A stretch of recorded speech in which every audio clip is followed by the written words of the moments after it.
Bueno, comenzamos pues entonces con la última clase que está dedicada a la interfase entre la cosmología y la astrofísica de altas energías. La clase pasada lo que vimos fue un rápido repaso de nuestras ideas actuales sobre la evolución y la estructura del universo, o sea, lo que llamamos cosmología. Vimos que la aplicación de la teoría general de la relatividad a la descripción del universo nos lleva a una imagen del universo que es dinámica, o sea, el universo evoluciona y está en un estado de expansión que podemos determinar a partir del estudio de los corrimientos de líneas espectrales en galaxias que podemos medir con distintas clases de instrumentos. Eso nos ha permitido establecer que el universo se expande y su estado dinámico, por lo tanto, es tal que en el pasado fue más denso, más caliente de lo que es actualmente.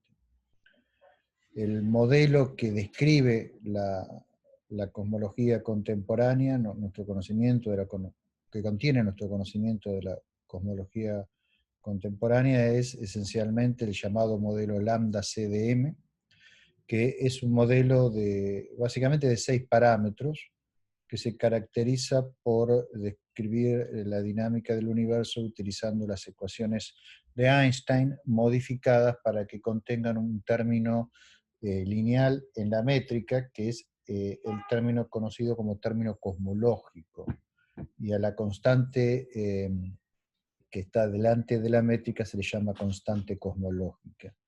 Ese término lo que nos da es una expansión que es acelerada, y ya que hace que a partir de cierta escala espacial que depende del valor de esa constante cosmológica, la gravitación se vuelva repulsiva, ¿no? Y eso entonces hace que la expansión se torne acelerada.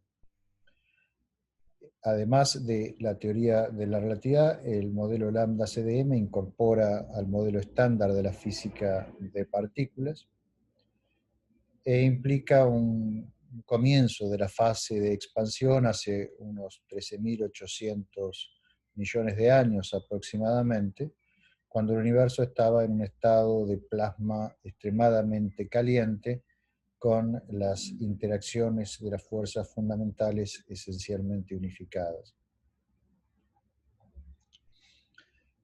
El universo se expande y a partir de un cierto momento la temperatura cae por abajo del nivel al cual es posible que se mantenga en un estado de plasma. Entonces, cuando eso sucede, los electrones combinan con los protones y forman por primera vez átomos de hidrógeno y también una pequeña fracción de átomos de helio primordiales. El resultado es que la opacidad del universo cambia abruptamente y la radiación que estaba antes atrapada en el plasma puede escapar, y esa es la radiación que llamamos de fondo cósmica, el CMB. Esa radiación ha sido detectada, ha sido estudiada, ha sido medida con diferentes instrumentos. Es el ejemplo de cuerpo negro más perfecto que conocemos en la naturaleza y presenta pequeñas anisotropías en su distribución angular.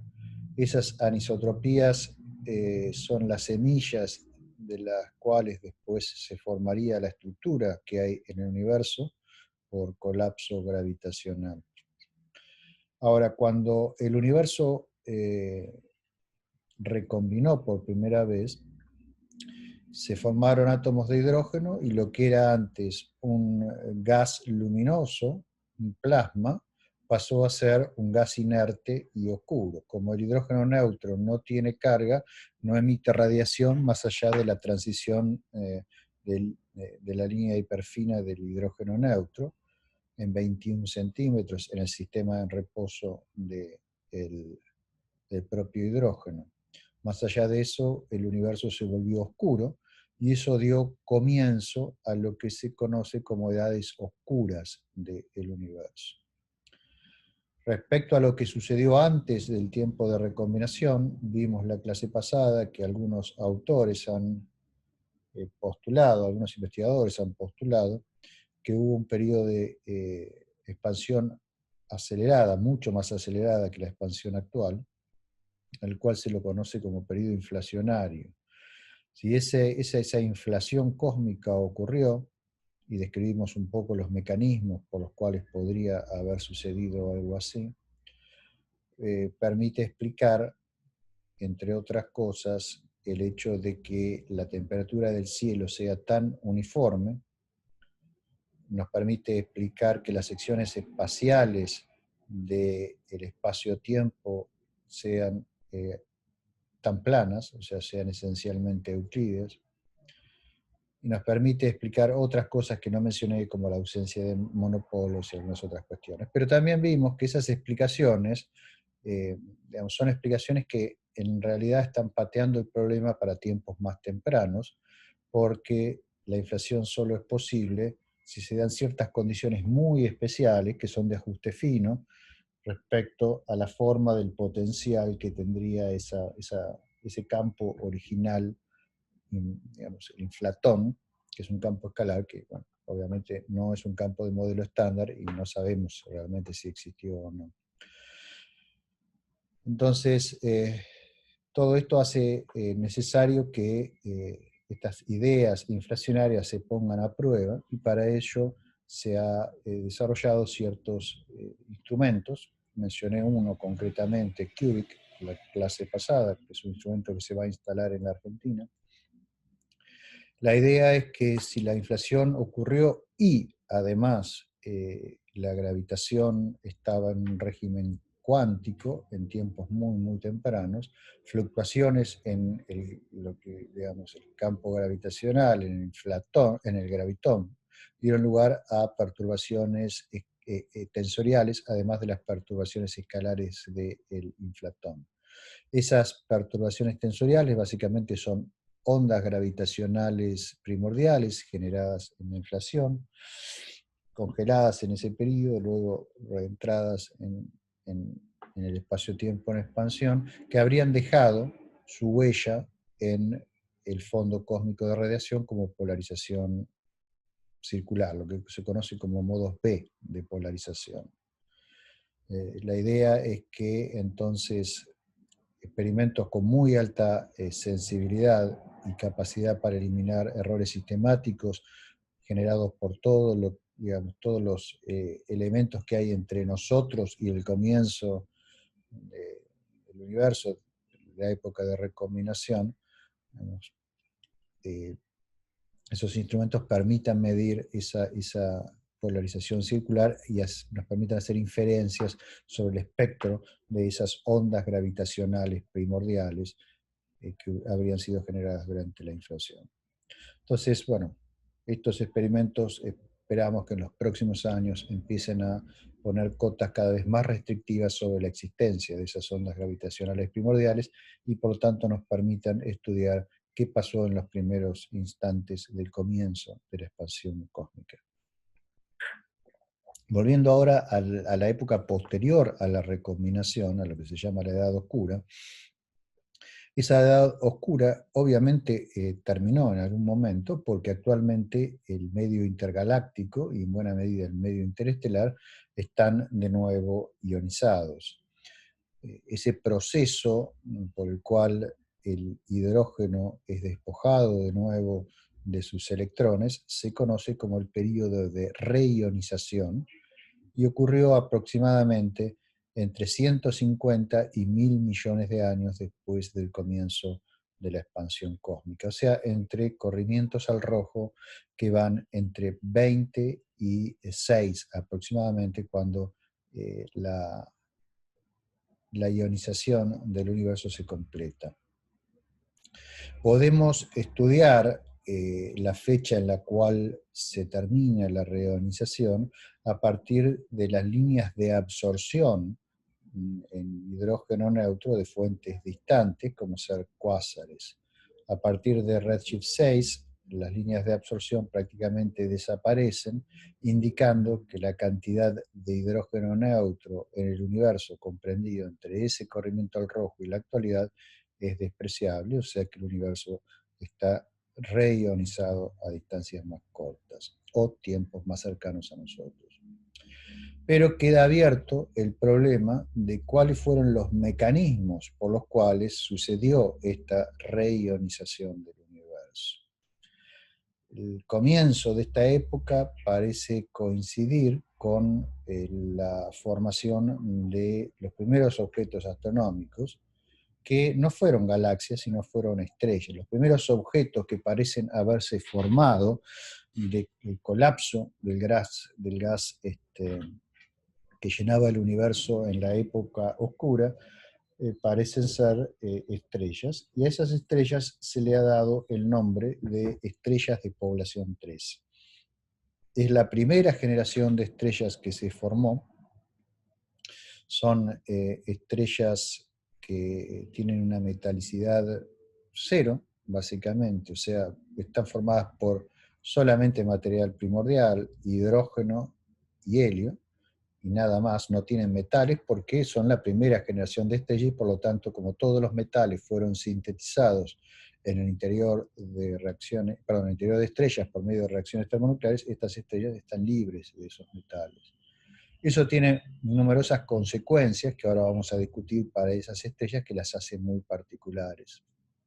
Además, son estrellas que se formaron por el colapso de grandes nubes de hidrógeno y digamos, el pozo gravitacional quizá también estaba determinado por las concentraciones primigenias de materia oscura, si tal cosa existe. Después vamos a hablar un poco de la materia oscura. La cuestión es que a redshift del orden de 30 aproximadamente, un poco más, se forman las primeras estrellas. Estas estrellas estaban muy calientes, eran estrellas muy masivas, masas que podían llegar a las 80, 90, 100 masas solares o más tal vez. Tenían temperaturas de prácticamente hasta 100.000 grados en algunos casos, y por lo tanto tenían una enorme luminosidad en el ultravioleta y hasta en rayos X blandos. Entonces, esa emisión produjo regiones H2 alrededor de estas estrellas. Esas regiones se fueron expandiendo, fueron produciéndose fusiones de las distintas regiones de H2, de las distintas burbujas de material ionizado alrededor de las estrellas, y la fusión de estas burbujas fue dando lugar a regiones ionizadas cada vez más grandes. En algún momento, algunos otros procesos probablemente comenzaron a actuar, como ser microcuásares con jets que sacaron elementos ionizantes fuera de las burbujas e ionizaron el medio intergaláctico profundo. Y también, después de la formación de las primeras galaxias, aparecieron también los primeros núcleos galácticos activos, con los primeros agujeros negros supermasivos, de los cuales aparecieron jets aún más potentes y permitieron reionizar el medio a escalas aún más grandes. Entonces, todo esto parece sugerir que el proceso de reionización del universo fue un proceso jerárquico en el cual intervinieron distintas clases de objetos para reionizar distintas escalas espaciales del cosmos, desde estrellas de población 3 hasta los primeros cuasares.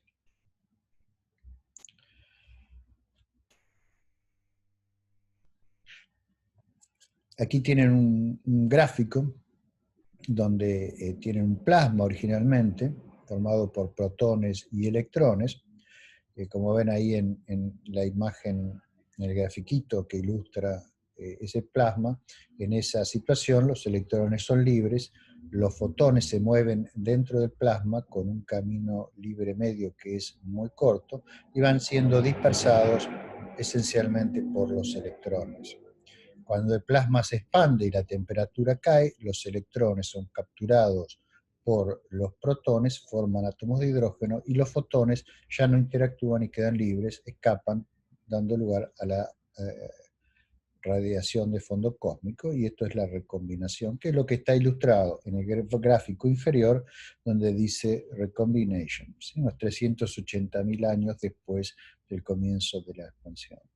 Sigue una época en el universo en la cual esencialmente todo el hidrógeno está en forma neutra, los protones tienen sus electrones alrededor, y esa es la edad oscura. Las primeras estrellas se forman a un redshift de entre 30 y 20, y las primeras galaxias a redshift posterior a 20. ¿Sí? Los primeros núcleos galácticos activos aparecen muy poco después de las primeras galaxias. Hoy nuestro máximo alcance en el universo profundo viene dado por las imágenes que ha obtenido el telescopio espacial Hubble, los Deep Field y el Super Deep Field, o Ultra Deep Field, que llegaron a redshift primero del orden de 8 y después del orden de 12. ¿Sí? Eso es lo más lejos que hemos visualizado una galaxia. Esperamos que el telescopio James Webb, que se va a lanzar por parte de la NASA en un año o dos, esperemos, vamos a ver cómo afectó todo esto de la pandemia, los cronogramas de la NASA. Ese telescopio que lleva muchos años en desarrollo va a ser el sucesor del telescopio espacial, tiene un disco que es mucho más grande, un espejo mucho más grande, y esperamos que llegue a redshift de 20 o más.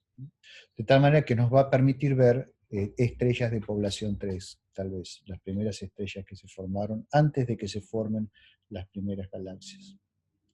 Y la era de recombinación ocurre, de reionización, ocurre entre redshift del orden de 30, 20 y 6 aproximadamente.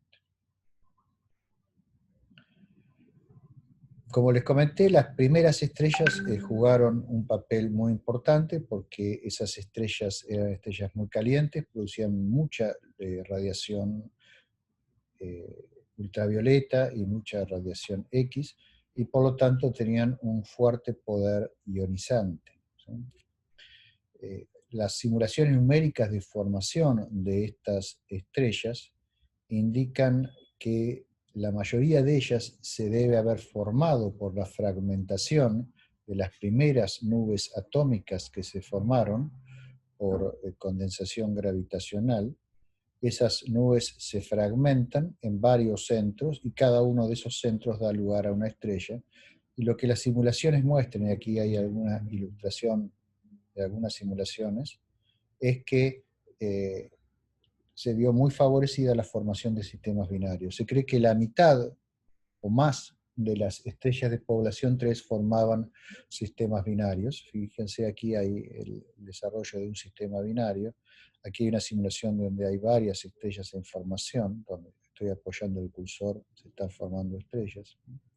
La cuestión es que en estos sistemas binarios es de esperar que hubiese transferencia de masa de una estrella a la otra.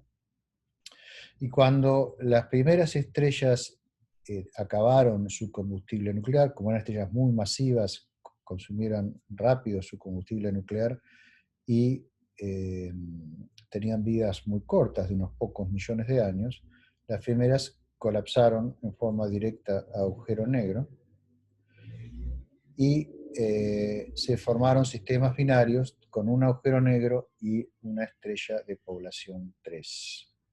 En esas circunstancias hay un periodo en la vida del sistema binario en el cual el agujero negro empieza a acretar de la estrella. Como estas estrellas no tenían vientos, porque al no tener metalicidad, no, es mucho más difícil para la estrella impulsar un viento radiativamente. En general el viento se produce por la absorción de línea del material que tiene metales en la atmósfera de la estrella. En el caso de estrellas sin viento, uno espera entonces que la acreción proceda a través del punto de Lagrange por derrame del lóbulo de Gauge, Y el resultado es que se formaron los primeros microcuásares, o sea, sistemas binarios donde hay un agujero negro que acreta de una estrella. Ahora, eran microcuásares que, a diferencia de los microcuásares actuales, tenían una tasa de acreción gigantesca, ya que acretaban de una estrella de gran masa por derrame del lóbulo de Roche. Hoy los microcuásares, como las estrellas ya no son de población 3 y tienen metalicidades más altas, digamos, la estrella tiene vientos y el agujero negro esencialmente acreta del viento. Entonces la tasa de acreción es mucho más chica que para estas binarias de población 3. En estos sistemas de población 3, la tasa de acreción podía llegar a miles de veces la tasa de Eddington. Entonces los sistemas entraron en un régimen conocido como supercrítico o régimen de acreción super-Eddington. Esta clase de sistemas han sido estudiados, por ejemplo, por mi alumno Pablo Sotomayor, y, digamos, tienen varias diferencias con los microcuásares actuales. La principal diferencia está en que el disco de acreción que se forma es un disco super Eddington, supercrítico. No es un disco delgado, sino que es lo que se llama un slim disk, tiene una altura que se va incrementando con el radio hasta un cierto punto crítico, y a partir de ese punto crítico, toda la acreción que está por arriba de la tasa de Eddington es expulsada en forma de un viento por el disco. Esos discos entonces generan vientos que son muy, muy poderosos, y en la parte más interna también pueden generar, alrededor del agujero negro se puede generar jets. Entonces hay toda una fenomenología bastante rica y que no está muy estudiada de la posible interacción del viento, del disco, con el jet y con la estrella. El jet se propaga, que son jets poderosos con luminosidades de 10 a la 40 ergios por segundo, o sea, 1000 veces más poderoso es eso que el jet de Cygnus X1 en nuestra propia galaxia en la actualidad. Eso se propaga a grandes distancias que pueden ser de cientos de parsecs, perforan la región H2 creada por la estrella y se propagan por el medio intergaláctico, depositando la energía en una región similar a las que vimos cuando estudiamos radiogalaxias. ¿Sí? Hay un choque de proa, un bow shock, un hotspot, una región de frenado del jet en el medio intergaláctico, una corriente de retorno que forma un cocoon. ¿Sí? O sea, hay varias regiones donde partículas se pueden acelerar por mecanismo de Fermi hasta energías relativistas y ahí producir radiación gamma. Los secundarios de la absorción de esa radiación gamma a su vez van a ionizar hidrógeno neutro y también los propios rayos gamma. Lo que es más idóneo para ionizar es la radiación ultravioleta y de rayos X, porque la energía de ionización es de 13.6 electronvolts para el átomo de hidrógeno. ¿Sí? Entonces, un rayo gamma tiene mucha más energía de la necesaria para realizar la ionización, o sea, le pasa energía al electrón cuando lo arranca. ¿Sí? Para ionizar solo hace falta arrancarlo. Entonces, lo que tiene poder más penetrante son las partículas secundarias, por ejemplo, los electrones y los positrones que se producen en cascadas. Todo ese panorama, digamos, de reionización por las distintas componentes que van siendo generadas por la interacción de los jets con el medio está por explorarse. ¿Sí? Yo espero en los próximos años poder contribuir con algunos de mis estudiantes, como Pablo Sotomayor o Leandro Avaroa, que es el que abre las sesiones cuando empezamos, a explorar la contribución de estos microcuásares a la reionización del universo. También estos microcuásares uno espera que produzcan neutrinos, eso es algo que lo ha estudiado uno de ustedes, Agustín, junto con Matías Reynoso y también conmigo. Esos neutrinos formarían un fondo formarían parte de un fondo cósmico de neutrinos, ¿sí? Que tiene un origen a alto redshift. Bueno, ¿cómo estudiar este proceso de reionización? O sea, ¿cómo determinar efectivamente cuáles fueron las fuentes que actuaron y en qué momento? La respuesta para eso es, bueno, tenemos que ir midiendo cómo desapareció el hidrógeno neutro. Eso es lo que nos indica, nos da las pautas de cómo fue la reionización. Entonces tendríamos que aprender a determinar cómo decreció la cantidad de hidrógeno neutro a medida que vamos disminuyendo el redshift, o sea, a medida que nos vamos acercando a tiempos actuales. ¿Cómo hacer eso? Bueno, el hidrógeno neutro emite la línea de 21 centímetros, que es la de la transición hiperfina. O sea, en un átomo de hidrógeno, si ustedes tienen los espines del núcleo y del electrón alineados, como en la figura que están viendo ahora, arriba a la derecha, bueno, la transición hiperfina es cuando el spin cambia de orientación y al hacerlo emite un fotón, ¿sí? Porque pasa a una configuración de menor energía. El fotón está centrado en la frecuencia de 1420 MHz en el sistema propio del átomo de hidrógeno, y eso corresponde a una longitud de onda de 21 centímetros. Es la famosa línea de 21 centímetros del hidrógeno neutro que nos permitió, utilizando radiotelescopios, determinar la distribución de hidrógeno neutro, por ejemplo, en los brazos espirales de la galaxia durante los años 50. O sea, eso es lo que permitió establecer precisamente que la galaxia donde vivimos es una galaxia espiral. De la misma manera hemos estudiado el hidrógeno neutro en otras galaxias cercanas, ¿sí? Ahora, el gran desafío de la astronomía en los próximos años, de la radioastronomía, es estudiar la distribución del hidrógeno neutro primordial, o sea, el que se formó en la recombinación original del universo y que lentamente fue ionizado por estos procesos en los cuales intervinieron microcuásares, estrellas de población 3 y también cuásares.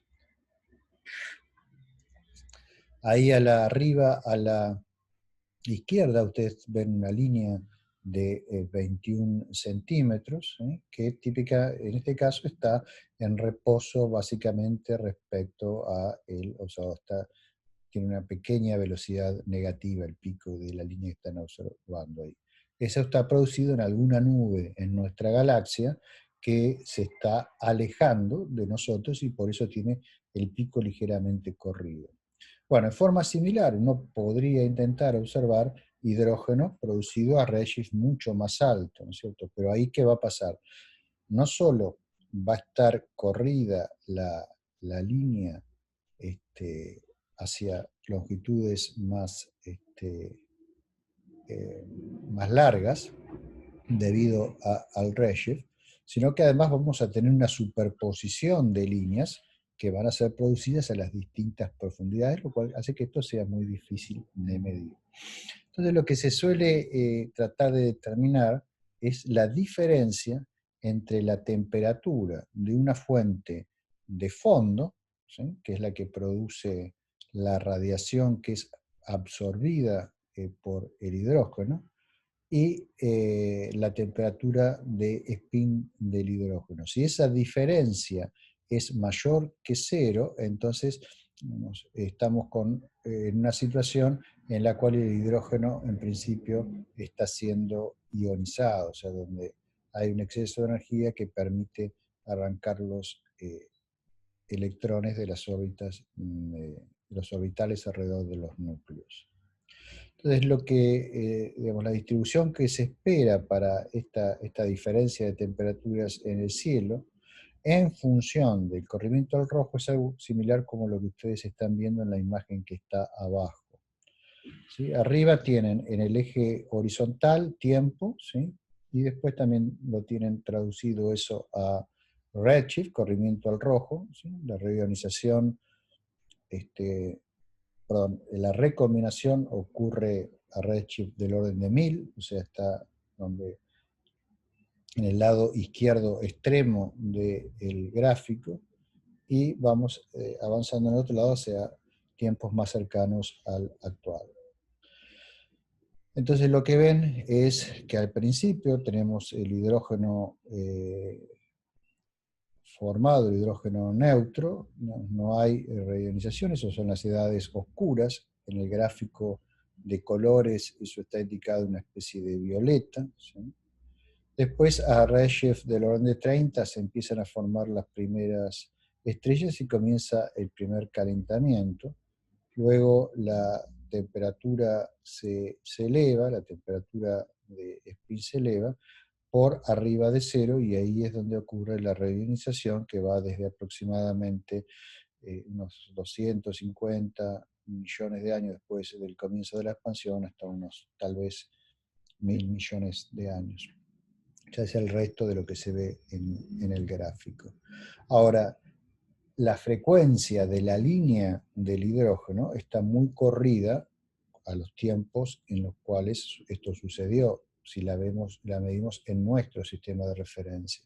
Entonces, lo que ahora para nosotros son frecuencias de 1.4 GHz para hidrógeno generado en estas épocas, las frecuencias están alrededor de 100 MHz. Y 100 MHz es una banda que es muy difícil de estudiar por que la interferencia de origen humano a esas energías es extremadamente grande, ¿sí? Es la frecuencia en la cual funcionan las FM, ¿sí? 100 MHz. Entonces, bueno, cualquier intento de detectar la hidrógeno primordial, ya sea en emisión o en absorción, requiere ubicar los instrumentos en regiones en las cuales la interferencia humana sea mínima y por lo tanto regiones extremadamente remotas. Actualmente hay intentos para detectar línea de hidrógeno neutro de tiempos relacionados con estos periodos del amanecer cósmico, como se le llama, ubicados en desiertos muy aislados en Australia y también en algunas islas perdidas del Pacífico. Lo único bueno es que los instrumentos, las antenas para detectar a frecuencias tan largas, o sea, longitudes de onda tan largas, son relativamente simples. Ahí tienen un dispositivo en la foto que tienen abajo a la izquierda de una antena para este tipo de detecciones. Básicamente son unos palitos, digamos, donde la onda incide y hace oscilar a los electrones de la antena. Digamos, entonces tiene todo un sistema de amplificadores y lo difícil es remover todas las contaminaciones, interferencias, digamos, y poder tener una detección, para lo cual hace falta tiempos de integración muy largos y también un ancho de banda también muy grande. Tener un ancho de banda muy grande mejora la sensibilidad, pero claro, uno se enfrenta al problema de que cuanto más grande sea el ancho de banda, más basura de origen humano nos va a entrar en nuestro receptor, ¿no? Junto con la señal tapándola de ruido. Además tenemos toda la radiación foreground, o sea, interpuesta entre la época en que se generó la señal y nosotros. Esa radiación incluye radiación sincrotrón de nuestra galaxia, incluye radiación en el medio intergaláctico y un montón de contribuciones que están interpuestas entre nosotros y la fuente de hidrógeno neutro, que deben ser removidas. Abajo a la derecha tienen una simulación de líneas de hidrógeno neutro a distintos corrimientos al rojo. Cuanto mayor es el corrimiento al rojo, más corrida está la línea respecto a la línea del hidrógeno neutro en el sistema propio del laboratorio. Lo que se está graficando en el eje horizontal es el cociente de la longitud de onda en el laboratorio el cociente de la longitud de onda medida a la longitud de onda del laboratorio. A mayor redshift, mayor longitud de onda. Aquí les doy una idea de la digamos, intensidad relativa de las distintas señales que contaminan a lo que queremos detectar, al hidrógeno neutro primordial. Entonces, el nivel del hidrógeno neutro primordial es este que está aquí abajo, y esto es un gráfico logarítmico. Tenemos muy por arriba las interferencias de origen humano, muchos órdenes de magnitud por arriba de lo que debemos detectar. Luego tenemos el ruido de nuestro propio sistema, que es lo que aquí está en azul, que hay distintos métodos para disminuir ese ruido. Y luego lo que tenemos es toda la contribución de la radiación sincrotrón producida por los electrones en nuestra galaxia, los electrones relativistas, los rayos cósmicos, básicamente. Eso produce un montón de señal a 100 MHz que tapa cualquier señal de origen cosmológica. Entonces, cualquier intento de detectar al hidrógeno cosmológico, que tendría este nivel relativo, tiene que remover todos estos sistemáticos antes de poder hacer la detección, de ahí que sea tan difícil tratar de detectar esto. Una alternativa sería colocar una de estas antenas en la Luna. En la Luna las interferencias de radio de origen humano a estas longitudes, que en la Tierra son abrumadoras, en la Luna no existen, entonces eso facilita la detección. Si uno tiene modelos adecuados para sustraer la emisión galáctica, ¿sí?, y también la emisión extragaláctica de continuo que contamina y tapa la señal, entonces en principio podría llegar a detectar la señal del hidrógeno neutro primordial, que tiene una intensidad del orden de 0.1 milikelvin aproximadamente. ¿Sí? Aquí lo que ustedes ven arriba es otro diseño de otra posible antena para este tipo de detecciones. ¿Sí? Estas se pueden usar simples o se pueden usar muchas para acumular señal y mejorar la sensibilidad. ¿Sí? Y aquí tienen algunas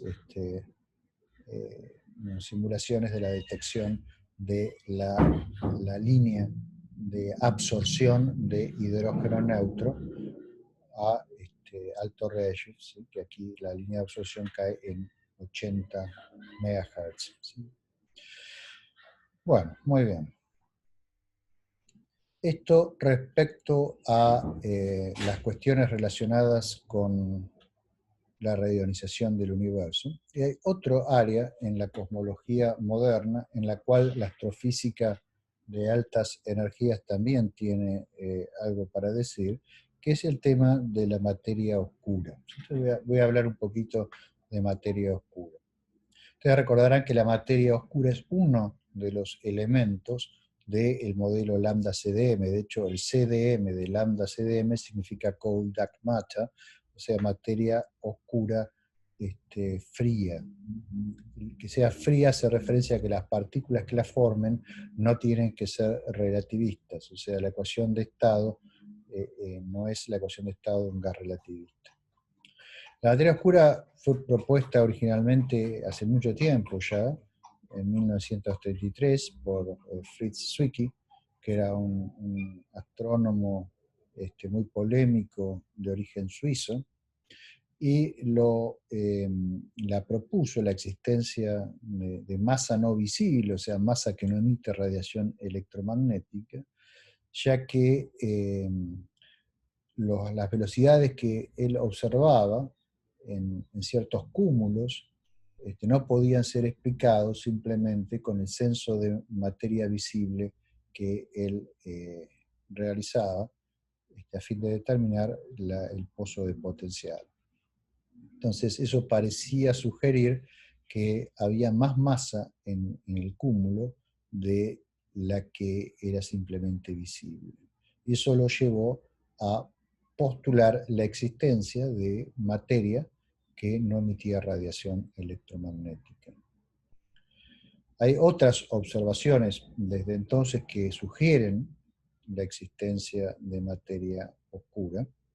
Estas incluyen la velocidad de rotación del gas en las galaxias, básicamente el hidrógeno neutro. Uno esperaría que si la materia sigue la distribución de los objetos visibles en la galaxia, entonces las velocidades de rotación caigan como 1 sobre la raíz cuadrada de la distancia, y sin embargo las curvas de rotación permanecen con una velocidad constante hasta distancias relativamente grandes del centro de las galaxias. Eso hace sugerir que hay más materia en las galaxias de la que podemos ver.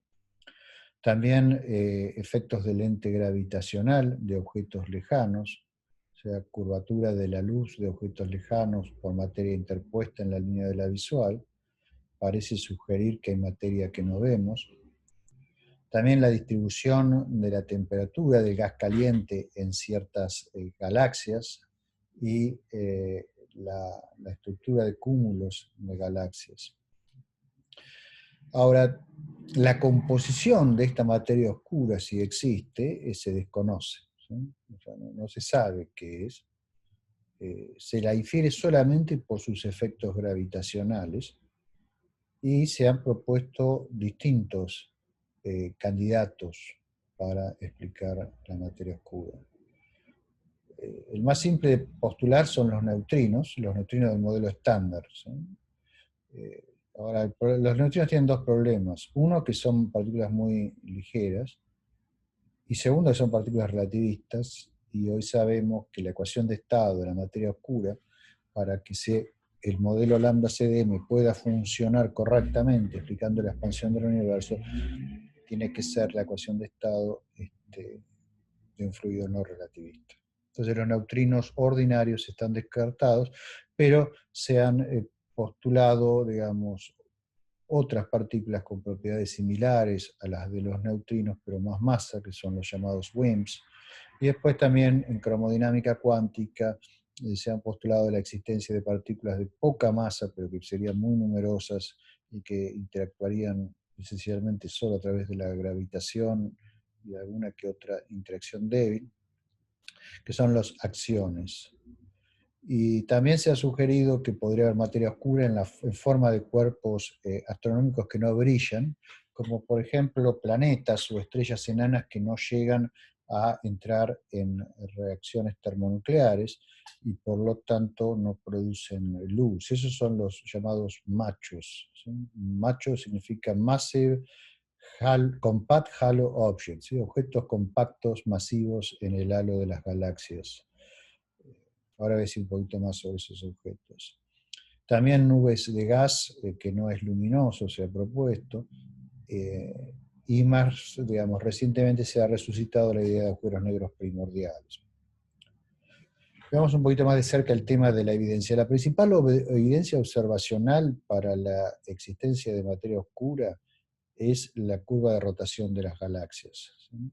Aquí en esta imagen que está arriba a la izquierda, la que estoy señalando con el cursor, ustedes tienen la velocidad de rotación del gas, del hidrógeno en la galaxia, determinado por mediciones con radiotelescopios, en la velocidad en kilómetros por segundo en el eje vertical, y en el eje horizontal la distancia del gas a el centro de la galaxia. ¿Sí? El gas, recuerden que el hidrógeno neutro emite 21 centímetros, no emite en el óptico, entonces lo podemos determinar con radiotelescopios.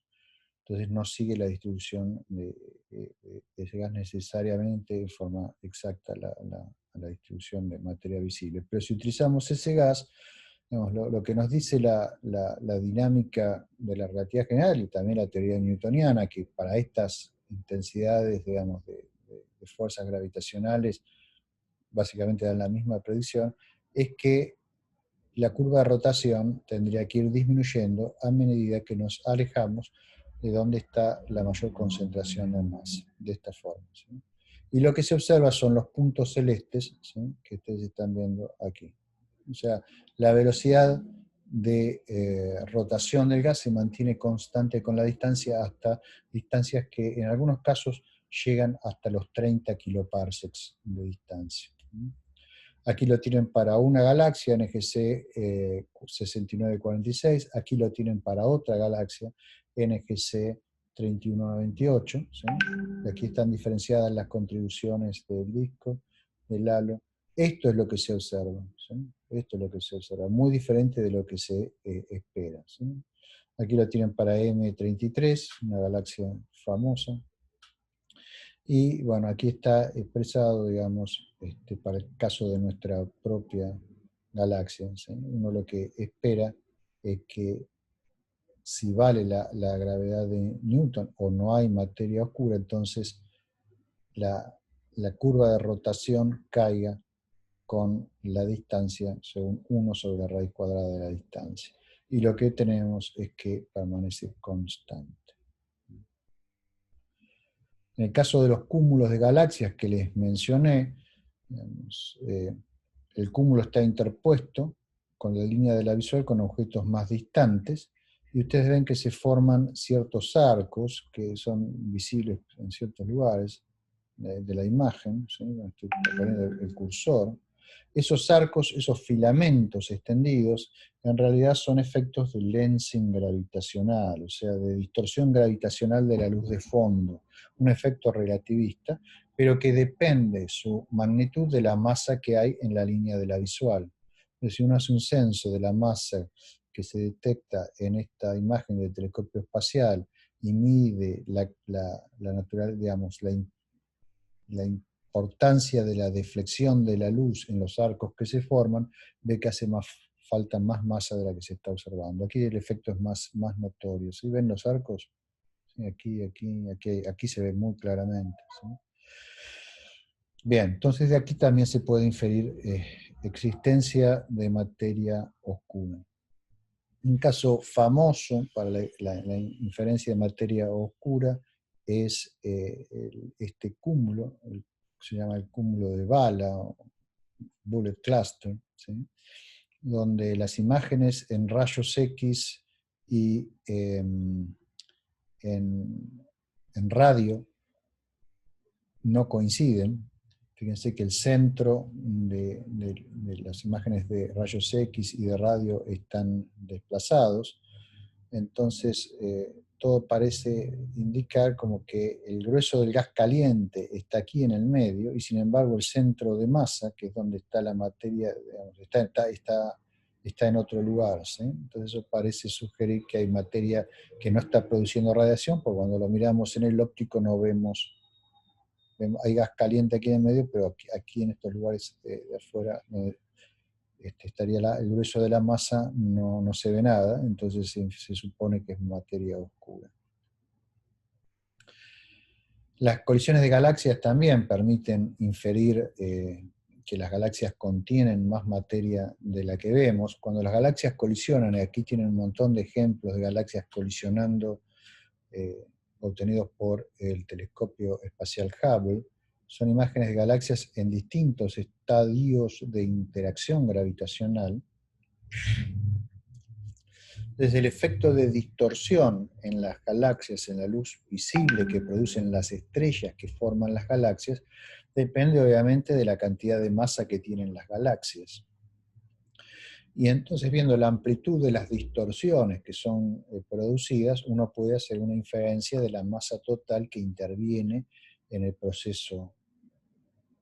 Y el resultado es que hay una tendencia que la masa necesaria para producir esas distorsiones en la morfología de las galaxias es mayor que la masa que vemos. De nuevo, de ahí se infiere materia oscura. Otra digamos, evidencia por materia oscura está en las galaxias enanas que se han descubierto, y muchas alrededor de nuestra galaxia. Esta es una imagen de nuestra propia galaxia, y los puntitos que están por aquí son los cúmulos globulares, ¿sí? Y galaxias enanas viejas, y estas estrellas las que se han descubierto recientemente. O sea, hay un exceso de galaxias enanas alrededor de nuestra propia galaxia, lo que parece sugerir que el potencial gravitacional de nuestra galaxia es mayor de lo que nosotros esperábamos en base a la luz visible, y de ahí también se infiere la existencia de materia oscura.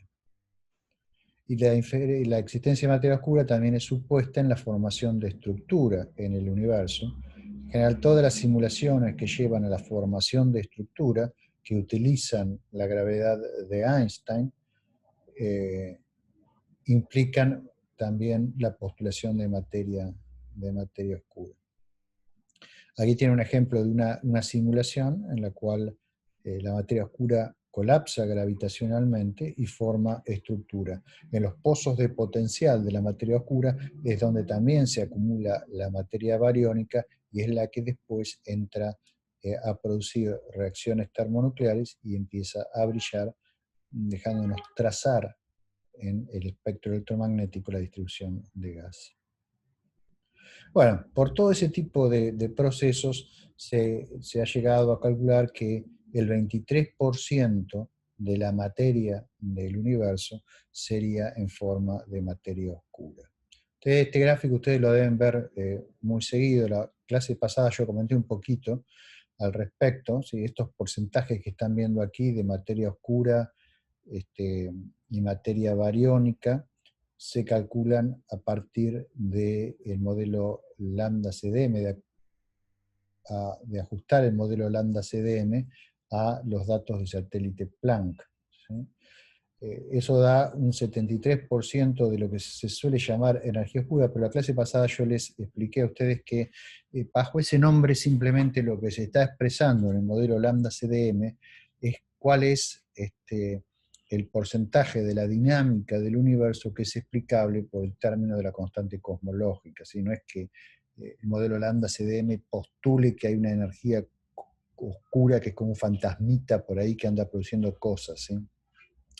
De hecho, si bien hay modelos que postulan campos oscuros y no ponen la constante cosmológica, eso es mucho más económico desde un punto de vista ontológico, simplemente modificar las ecuaciones de Einstein con un término cosmológico para explicar la expansión acelerada, que postular un campo raro que nadie sabe qué es, que no emite electromagnéticamente, por lo tanto es oscuro y que tiene una densidad de energía negativa, que sería lo que produce esa dinámica de expansión acelerada. Bueno, la cuestión es que todavía tenemos ese 23% ahí de materia para explicar, utilizando la relatividad normal, la dinámica que observamos en la materia visible, ¿no? Es una situación bastante desagradable porque todos los intentos que ha habido de detectar algún tipo de partícula que forme parte de esa materia oscura han fracasado hasta la fecha. Entonces aquí tienen un cuadro más o menos de las alternativas que se han propuesto para esta materia oscura. Por un lado, objetos macroscópicos, que es lo que está aquí abajo, ¿sí? Objetos macroscópicos formados por materia bariónica, como ser los machos, que son estas estrellas que no han entrado en ignición, o estos planetas, digamos, que podrían formar parte del halo de nuestra galaxia, y no emiten luz. Y agujeros negros primordiales, agujeros negros que habrían sido formados inmediatamente después de la época de inflación, y digamos que tienen un origen cosmológico, no se deben al colapso gravitacional de una estrella o de un objeto astrofísico, sino a fluctuaciones de curvatura en el universo temprano. Esos agujeros negros pueden tener masas en distintos rangos que ahora les voy a mostrar mejor, pero son bastante más chicos que una estrella. Ahora, estos objetos macroscópicos, si existen, se tendrían que en principio detectar no por radiación electromagnética, sino por efectos de lensing gravitacional. Hay varios experimentos montados y esos experimentos han permitido imponer cotas importantes sobre la cantidad de estos objetos. Entonces, solo los agujeros negros primordiales permanecen como un candidato viable para la mayor parte de la materia oscura, los machos, digamos, pueden llegar a representar un porcentaje que, si recuerdo bien, es del 10%, ahora vamos a ver bien el gráfico. Después, bueno, el principal candidato para materia oscura suelen ser los que llaman los llamados WIMPs, ¿sí? Que son Weakly Interactive Massive Particles. Son como neutrinos, pero son más masivos, ¿sí? Son partículas que no están en el modelo estándar de las partículas. Digamos, se los puede obtener si uno supone supersimetría o algunas otras condiciones que no son muy bien conocidas, y entonces es siempre una física que no es del todo, no está del todo clara, ¿no? Entonces todos los modelos estos que están aquí de este lado de la transparencia, y después se ha sugerido desde el lado de la cromodinámica cuántica la posibilidad de que existan bosones bastante ligeros, ¿sí? eh, que podrían formar estos acciones, son partículas con energías que estarían por abajo de 10 a la menos 4 electronvolts, por abajo del milielectronvolt, muy, muy livianas y difíciles de detectar. Nadie sabe si eso existe o no, por supuesto. Y finalmente, la otra cosa que se ha propuesto es, bueno, ya que la única manifestación de la materia oscura es gravitacional, ¿acaso lo que haya que corregir es la gravitación y no inventar nuevas partículas, ¿no? Entonces se ha propuesto modificar la teoría de Einstein para que dé lugar a los efectos gravitacionales que se observan en las galaxias, en los cúmulos, en las lentes gravitacionales, etc. Esas teorías, incluso hay varias de esas teorías de modificación de la gravedad, algunas tienen problemas. La más famosa se llama MOND, es una teoría clásica en el sentido de que no es relativista, pero bueno, tiene una versión relativista que se llama Tebes, que tiene algunos problemas, son teorías muy complicadas. Otra teoría es MOG, que también se llama STBG, en la cual yo he trabajado bastante con varios de mis alumnos. Y también hay otra teoría que se llama Emergent Gravity, ¿sí? Esas teorías llevan en algunos ámbitos, y es algo que recién ahora se está explorando, algunas predicciones diferentes de la relatividad general. Y bueno, y de lo que se trata es de encontrar algunas situaciones astrofísicas que nos permitan poner a prueba estas teorías de la gravitación. En eso también yo en parte me he dedicado durante bastante tiempo. Bien, veamos un poquito más en detalle lo que les comentaba de los machos, de estos Massive Compact Halo Objects. El efecto de lensing gravitacional, lo pueden ver aquí, la idea está en este grafiquito, ¿no? O sea, si ustedes tienen una fuente de luz, entonces la luz que normalmente no llegaría a ustedes, como por ejemplo este rayo de luz que normalmente seguiría así, no llegaría a la Tierra, es deflectado por la presencia de un objeto compacto y entonces focalizado sobre el observador. Entonces, si esta fuente que está aquí atrás se mueve, perdón, si esta fuente que está aquí atrás se mueve respecto a la línea de la visual, ¿sí? Por ejemplo, si se cruza con la línea de la visual, cambiando el parámetro de impacto respecto al observador, bueno, lo que nosotros vamos a observar en nuestro sistema es una fuente, ¿sí? Y de repente esa fuente, su intensidad se ve amplificada por el efecto del lensing gravitacional y después vuelve a la normalidad. Ese efecto de magnificación gravitacional es simétrico, ¿sí? Si el eje está alineado entre la fuente, la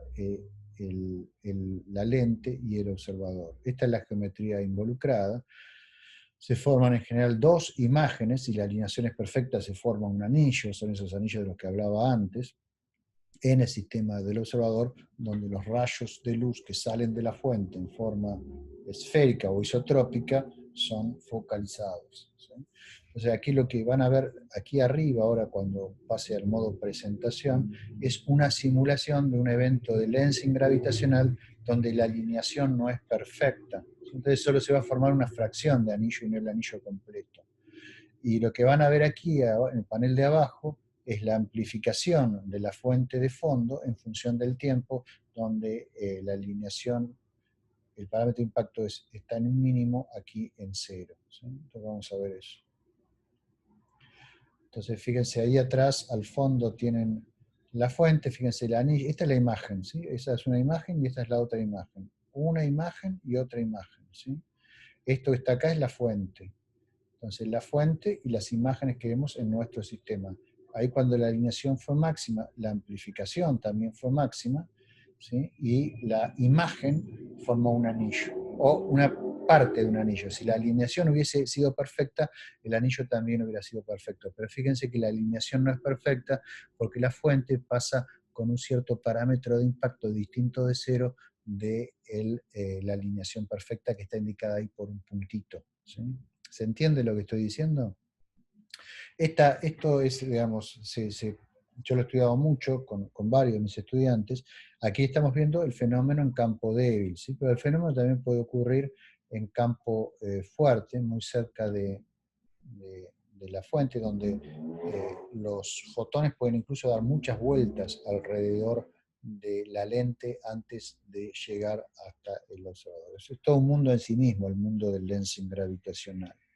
La cuestión es que hay experimentos que monitorean miles y miles, cientos de miles de estrellas cada noche, tratando de, en dirección al bulge de la galaxia, tratando de encontrar estos eventos. ¿Sí? Sacan fotos a lo largo de la noche, una computadora compara todas las imágenes y detecta amplificaciones que tienen un patrón que ya está pregrabado en templates, entonces los algoritmos reconocen ese tipo de eventos sin intervención humana y permiten calcular el número de estos eventos que se producen cada noche, y de ahí se infieren cotas a la cantidad de objetos no luminosos que hay en el halo. Entonces, como les comentaba hoy, la cantidad de estos objetos es menor que la necesaria para explicar las curvas de rotación de nuestra galaxia. Bueno, los otros candidatos como los WIMPs y estas partículas raras que solo interactúan débilmente con la materia, la forma de detectarlos, si esto existiese, es a través de la aniquilación de estas partículas. O sea, si la materia oscura tiene que ser autogravitante, entonces en el centro de nuestra galaxia tendría que haber una acumulación de materia oscura, y entonces a esas densidades partículas de materia oscura se aniquilarían con antipartículas de materia oscura. Si bien la materia oscura en sí no produce radiación electromagnética, sí lo produce su aniquilación. Y como estos WIMPs son muy masivos, a diferencia de los acciones, entonces cuando se aniquilan pueden producir rayos gamma. ¿Sí? Básicamente van a producir piones, y de esos piones al decaer va a haber rayos gamma. Entonces, si el centro de nuestra galaxia estuviese lleno de materia oscura, uno esperaría que fuesen WIMPs, uno esperaría que haya una luminosidad extendida de rayos gamma provenientes del centro de nuestra galaxia. Bueno, eso por suerte se puede estudiar, ¿sí? Aquí tienen ustedes las imágenes de Fermi, del centro de la galaxia, y abajo tienen una imagen en el óptico de la distribución del gas en el centro de la galaxia, ¿sí? Lo interesante es que si la emisión gamma de la región central se debiese a la aniquilación de materia oscura, entonces uno esperaría que la forma fuese esférica o a lo sumo elíptica, debido si eso está en rotación. Pero no es eso lo que se observa para la emisión gamma. La emisión gamma parece provenir de una región que tiene una forma que, que sigue a la distribución de estrellas, ¿sí? Que no es exactamente una forma eh, esférica, sino que tiene una distribución más complicada. Entonces eso ha permitido descartar estos modelos de materia oscura, por lo menos para el centro de nuestra propia galaxia, que es donde podemos resolver la emisión de rayos gamma.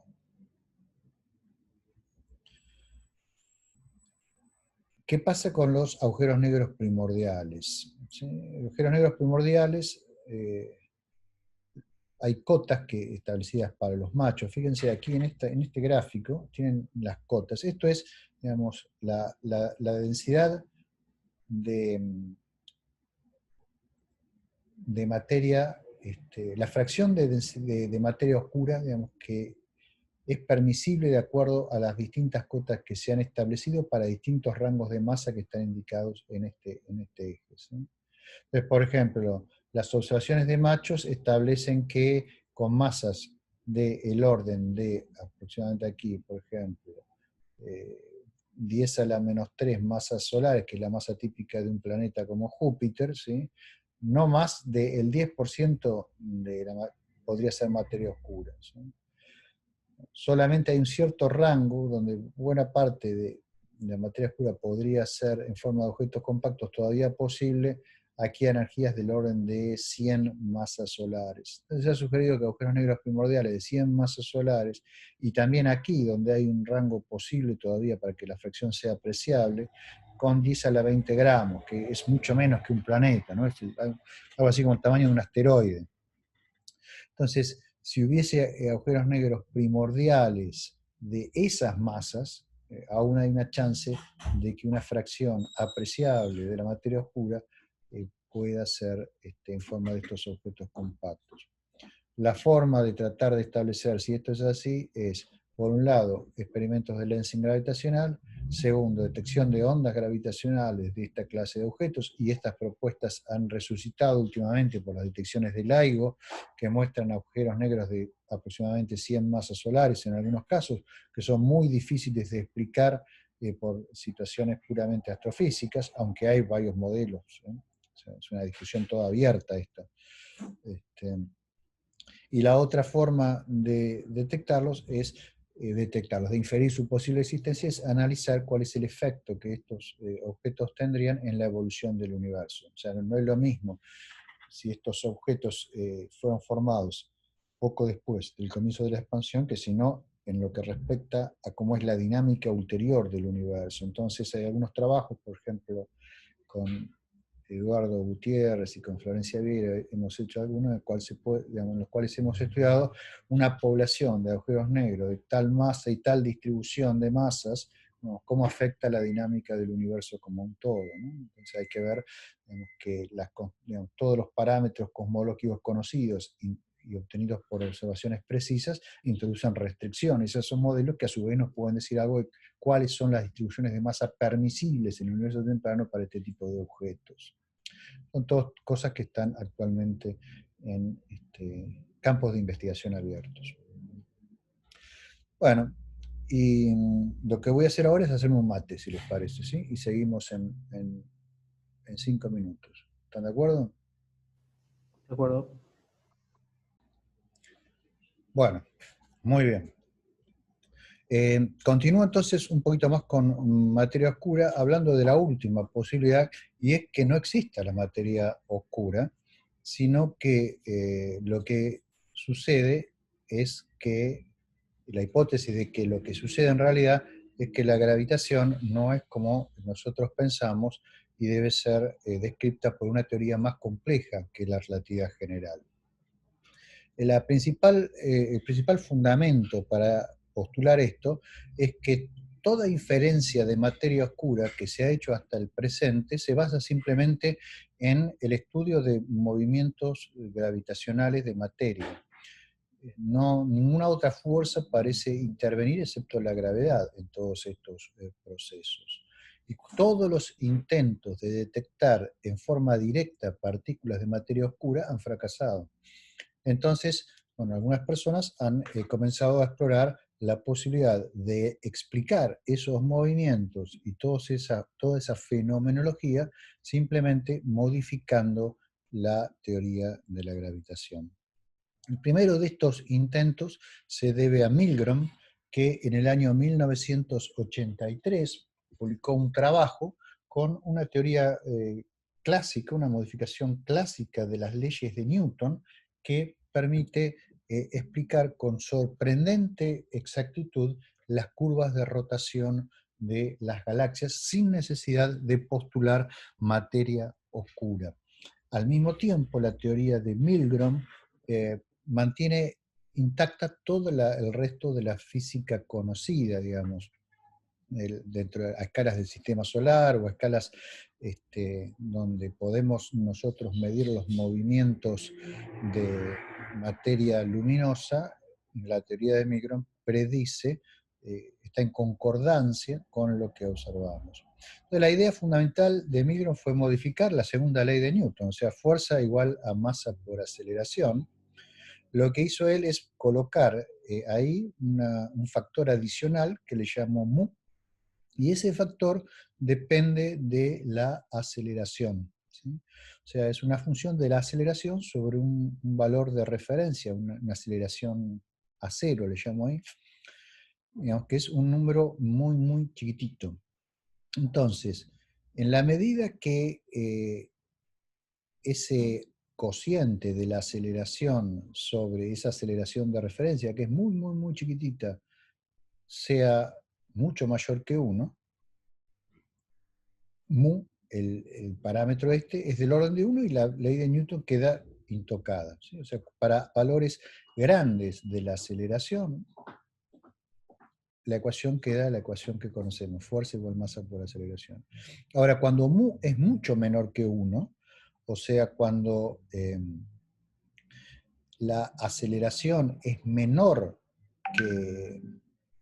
que 1.2 por 10 a la menos 10 metros por segundo al cuadrado, entonces mu se hace del orden de la aceleración sobre ese valor a cero, ¿sí?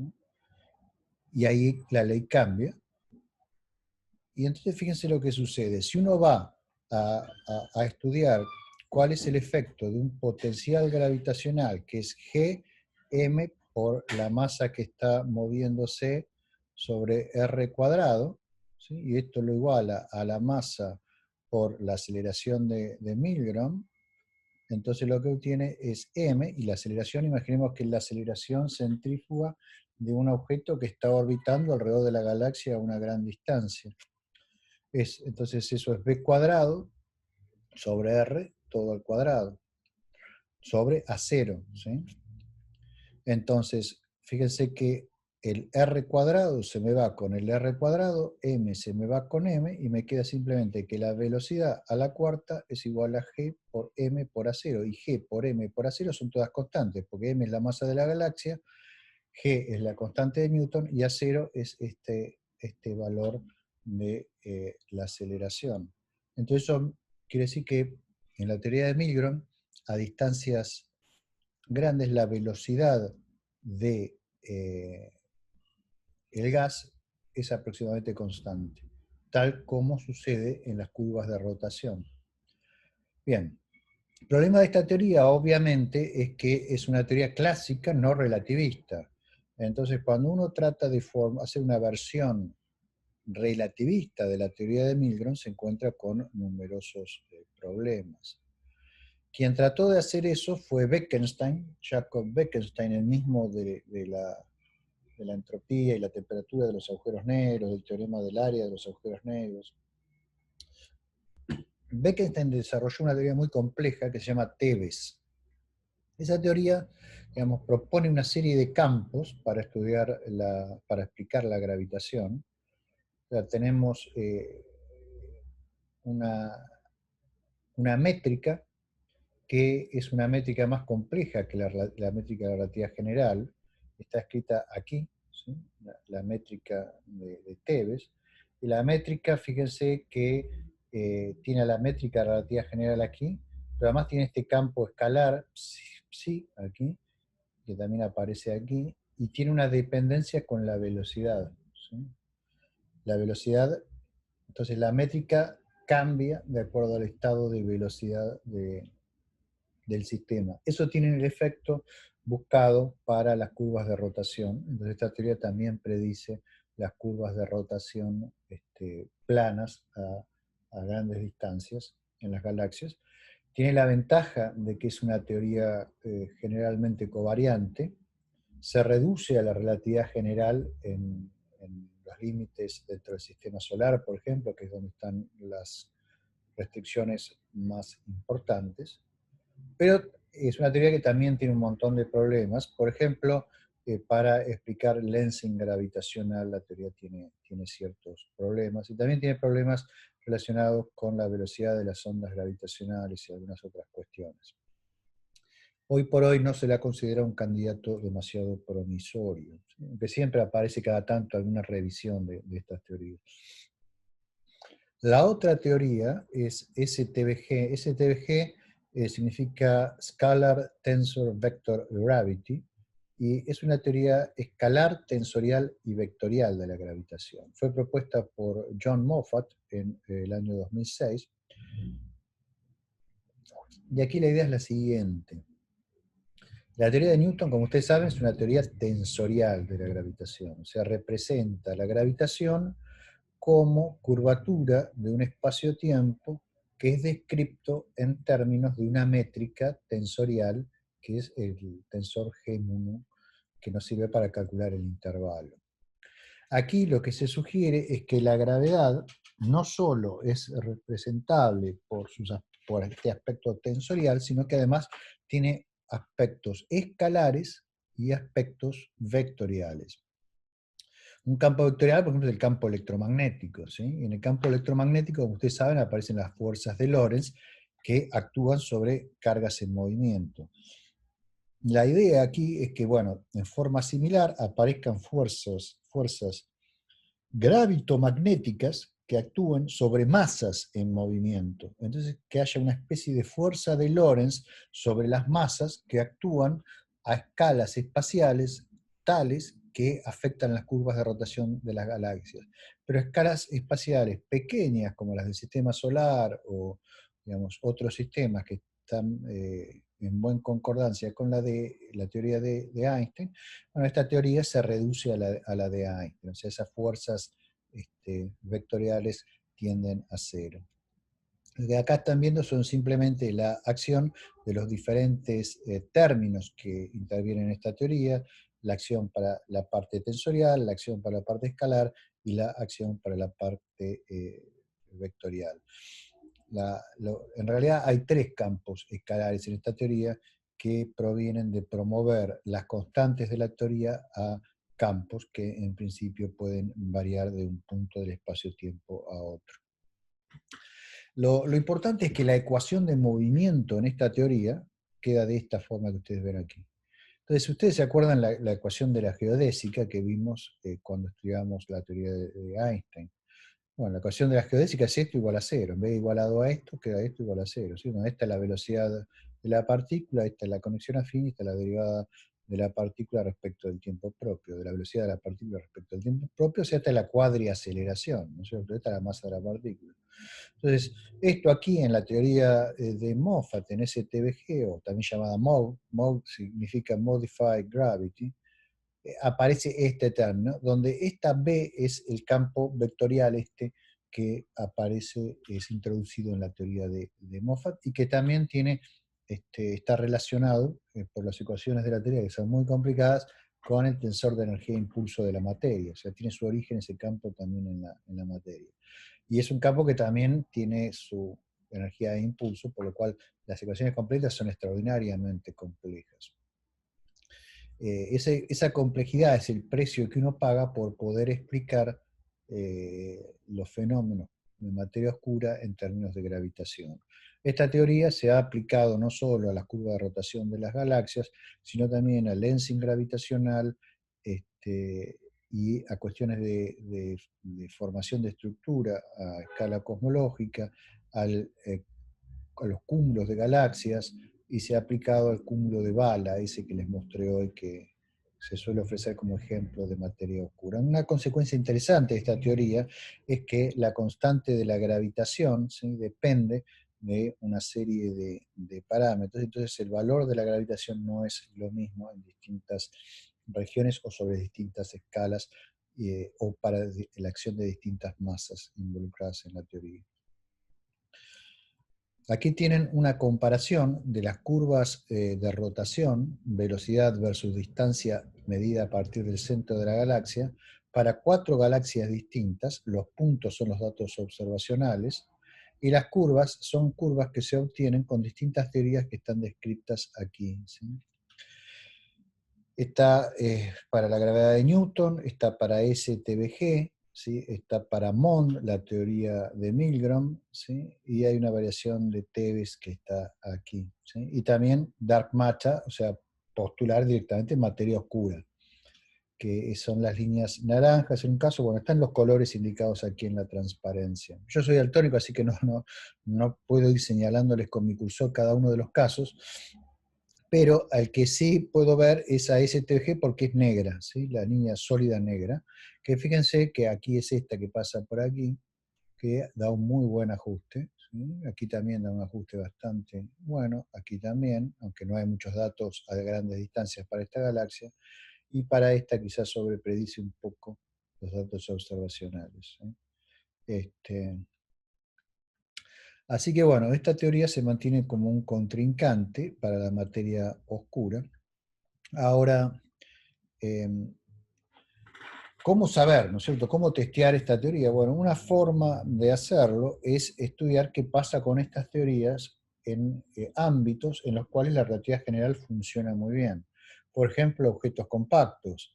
Por ejemplo, acreción de materia sobre objetos compactos. Entonces, habría que ver si las predicciones a las que llevan estas teorías son compatibles con las cosas que observamos en el universo. Por supuesto que estudiar un agujero negro en estas teorías, estudiar una estrella de neutrones en estas teorías, estudiar la acreción de materia en estas teorías son cosas que no son fáciles de hacer. En el grupo que yo dirijo hay toda una línea de trabajo orientada en esa dirección. Hemos encontrado soluciones de agujero negro para teorías de STBG. Hemos estudiado la acreción sobre esos agujeros negros, a ver si producen un tipo de radiación con un perfil que es diferente de lo que se observa, por ejemplo, en signos X1. Hemos comparado los discos de acreción de signos X1 con los discos de acreción que se forman en estas teorías de la gravitación.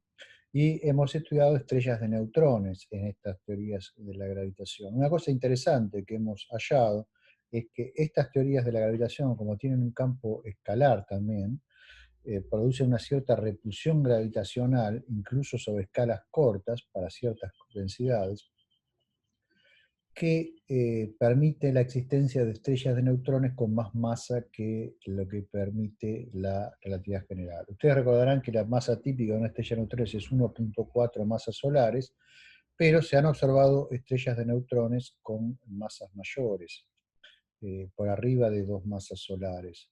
Eso está en el límite de lo que permite la teoría general de la relatividad. En la teoría general de la relatividad, una estrella de neutrones que tenga más de 2 masas solares, 2.1, de acuerdo a cómo es la ecuación de estado, colapsa agujero negro, ¿sí? Y mientras que en la teoría de Moffat, para ciertos valores de parámetros se puede llegar a tener estrellas de neutrones de casi hasta 3 masas solares. Entonces, si se pudiese comprobar sin lugar a dudas que en el universo existe una estrella de neutrones con casi 3 masas solares, eso sería un argumento fuerte a favor de una teoría de la gravitación diferente de la de Einstein. Bueno, ahora sí las preguntas antes de ir al último tema de la clase. Gustavo, yo tengo 3 preguntas. Sí. La primera era en relación a la distorsión de la luz de las galaxias. Sí, por eso quizá ya es demasiado tarde ¿Aquí? para verla de nuevo, que nos pudiera señalar en qué parte es que se nota esa distorsión de la luz.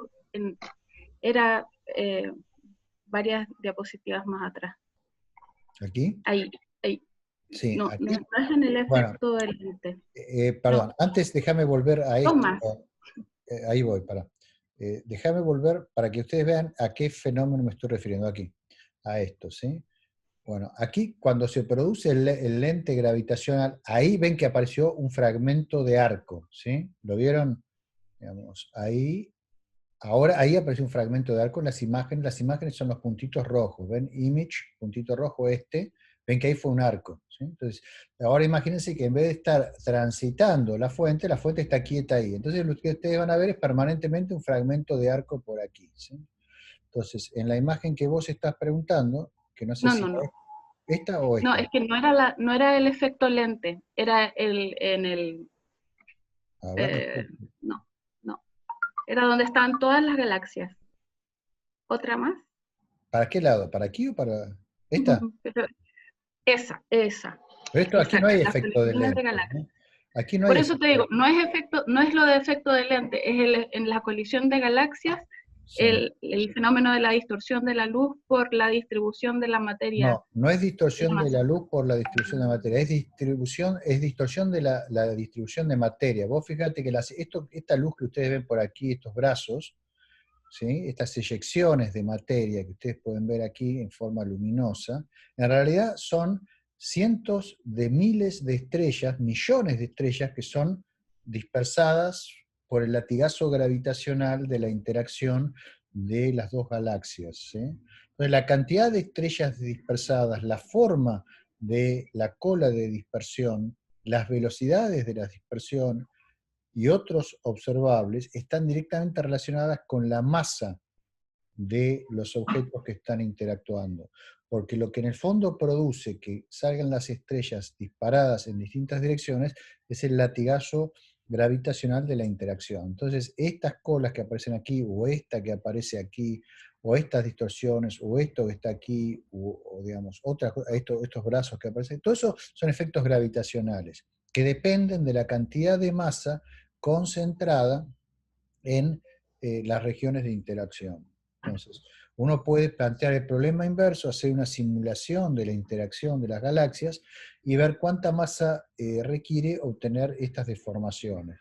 El resultado es una tendencia a que haga falta más masa de la que se ve con luz visible. O bien, modificar la gravedad, la ley de la gravedad. ¿Se entiende? ¿Se entiende?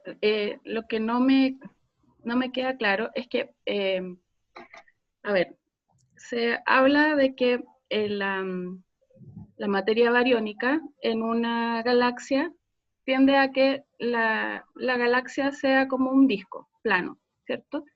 Y que en la materia oscura, al no interactuar tanto electromagnéticamente, tendría otra forma más de halo, Sí, es de globo, correcto eso, ¿verdad? porque la materia oscura no tiene viscosidad, ¿correcto?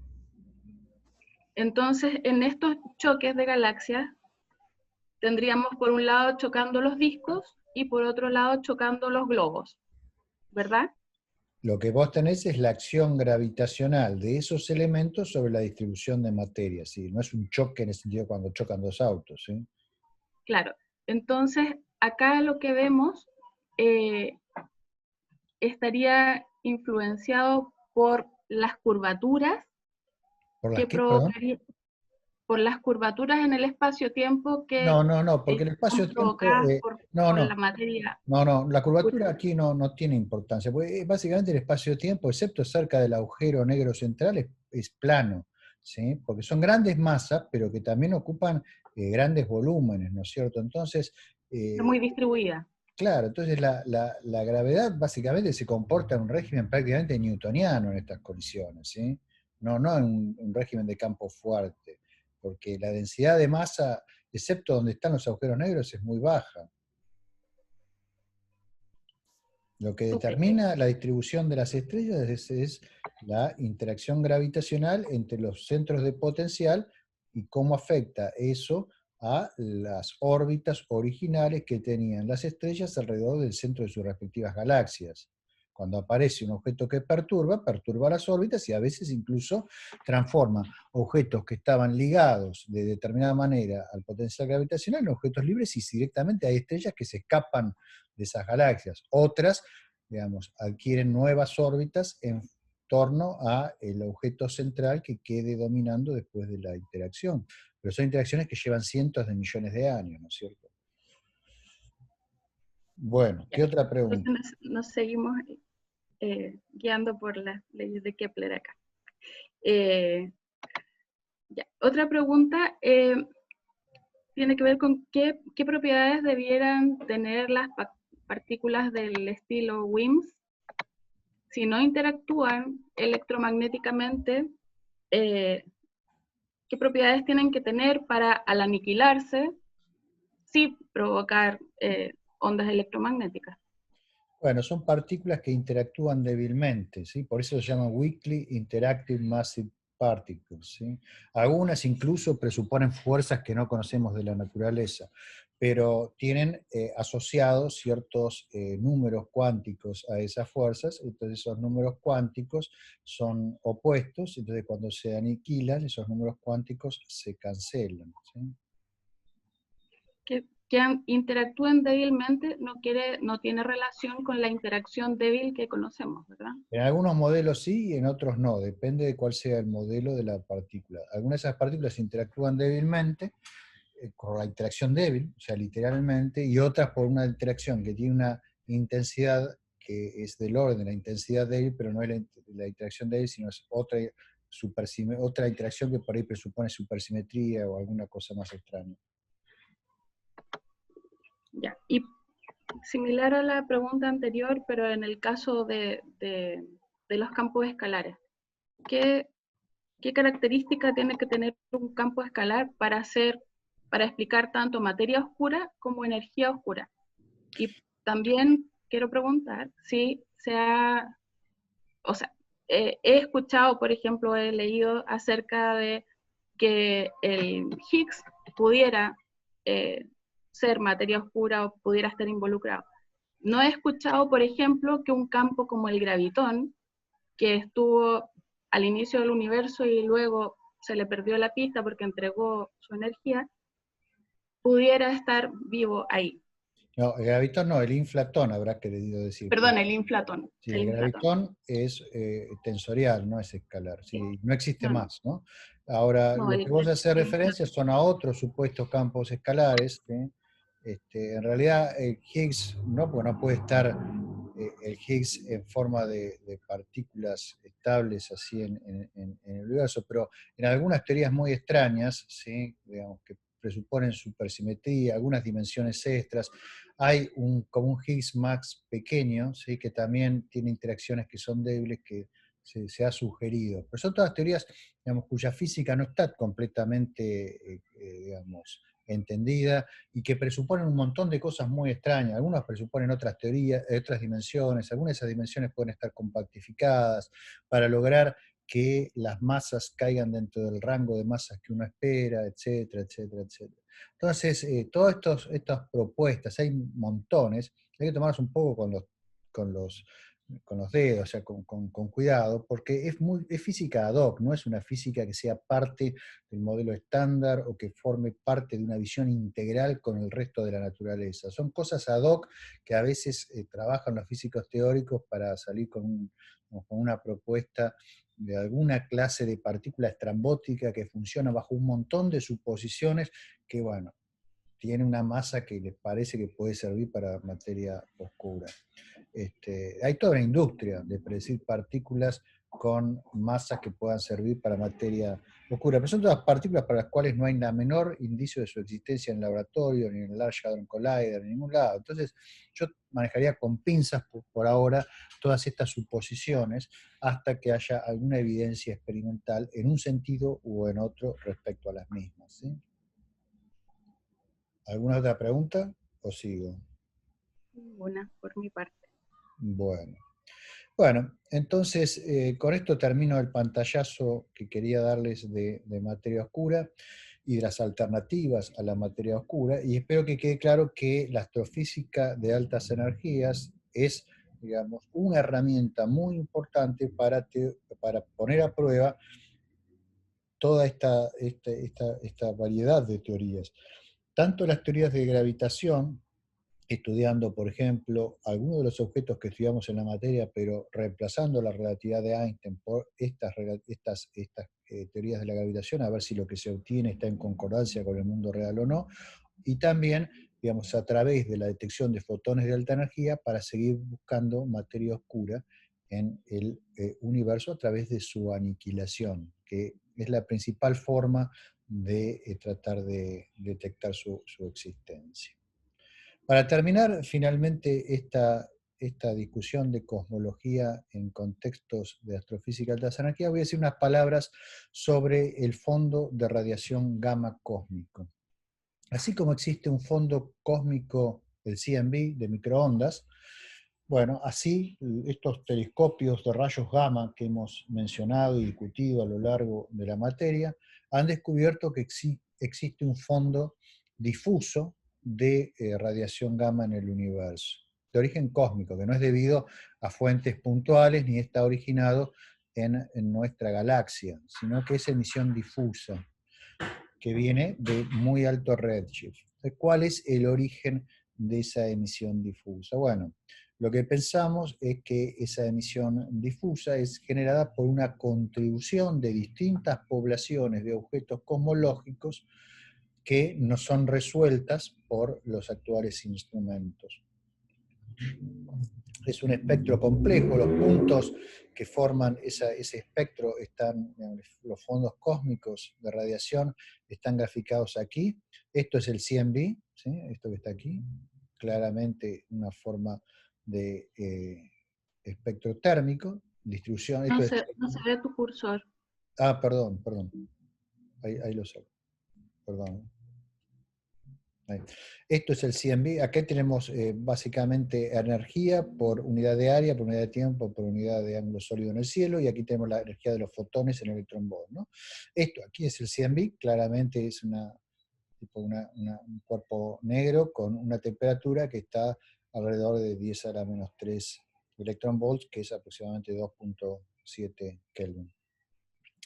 Después, bueno, tenemos aquí emisión en el infrarrojo, en el óptico, ¿sí?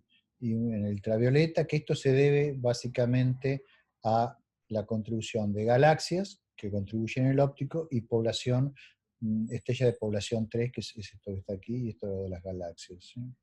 Y después, a más altas energías, desde rayos X hasta rayos gamma de alta energía, tenemos una distribución que ahora es tipo ley de potencia. ¿Ven que es una ley de potencia?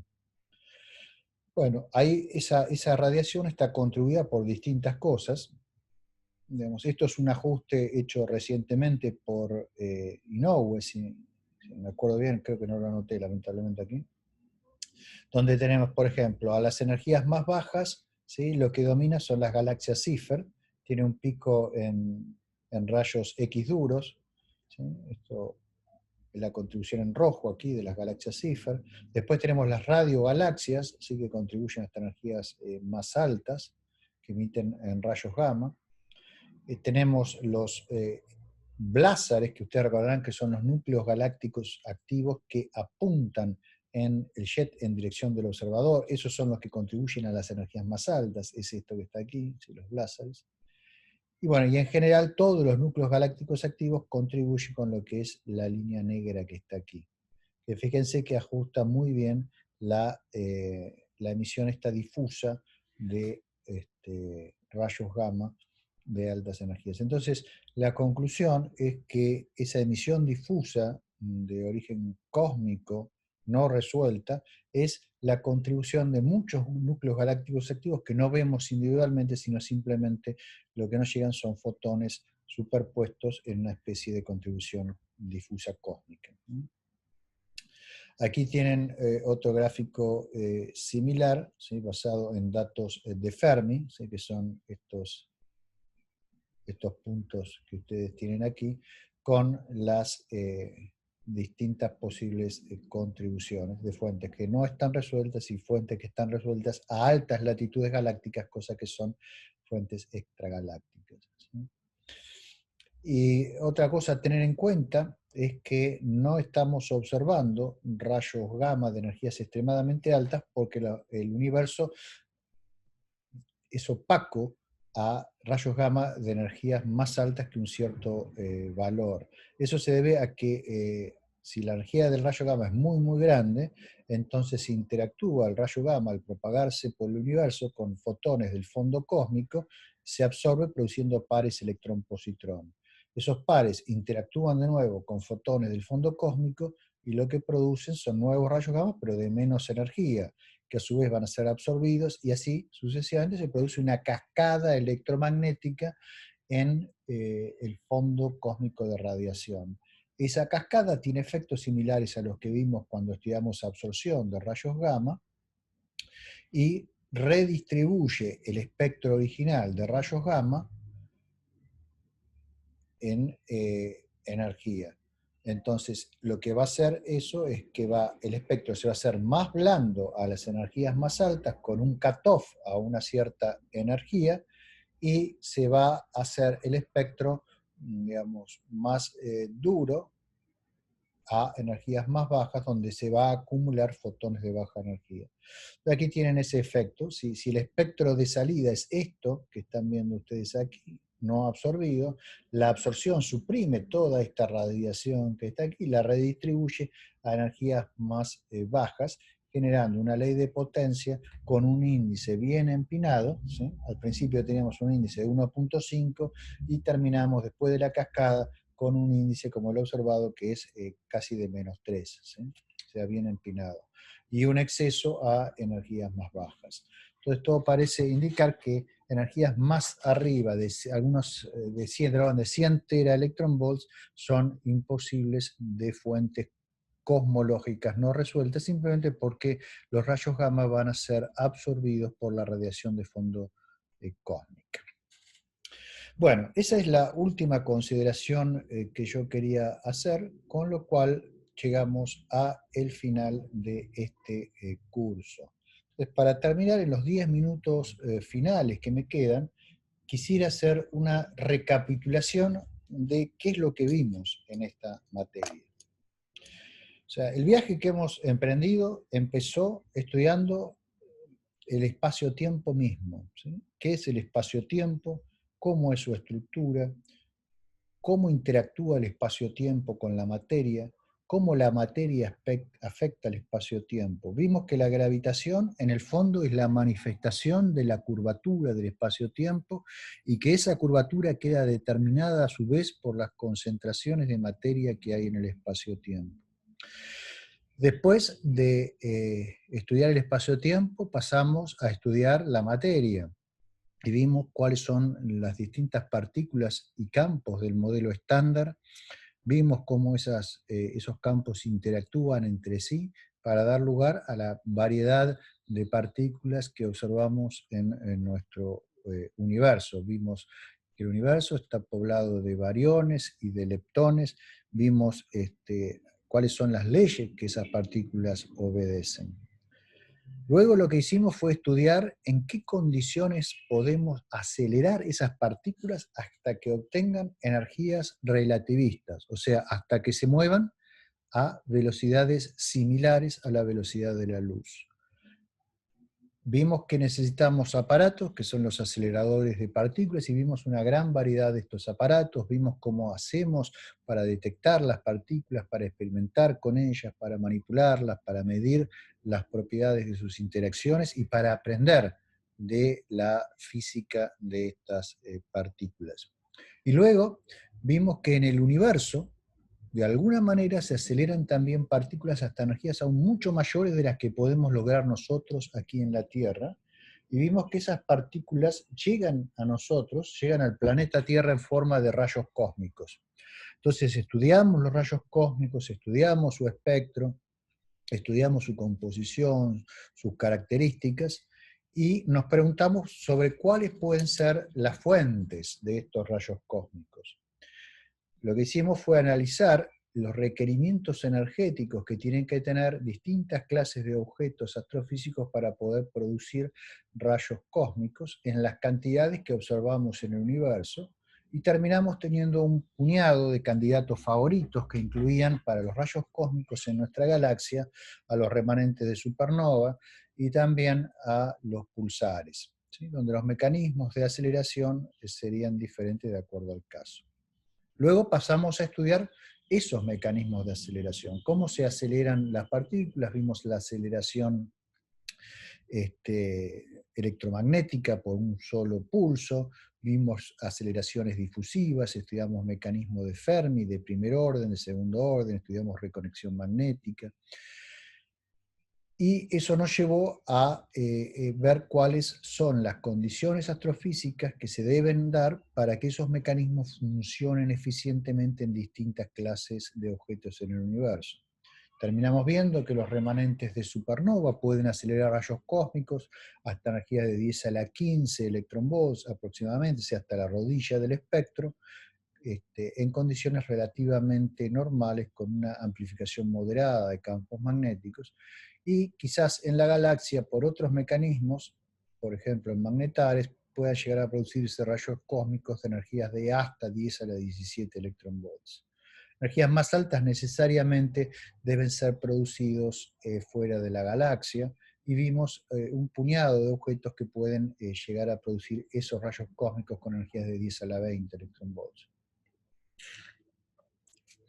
Luego pasamos a estudiar la difusión de las partículas en distintos medios, por ejemplo el medio interestelar, el medio intergaláctico. Vimos la ecuación de transporte con término difusivo, con término convectivo. Vimos cómo resolviendo la ecuación de transporte podemos obtener la distribución de partículas en cualquier punto del espacio y en cualquier instante del tiempo, si somos capaces de determinar la inyección y de determinar cuáles son las distintas pérdidas que las partículas van a sufrir y cuáles son las características del medio en el cual van a difundir.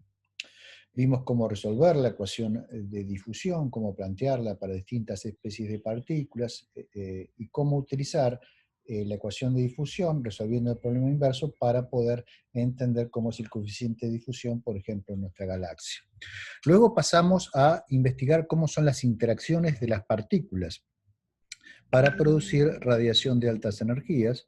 Estudiamos interacciones de partículas relativistas con distintas clases de campos, en particular campos de radiación sincrotrón, al interactuar los electrones y las partículas cargadas con los campos magnéticos. Después la radiación Compton inverso.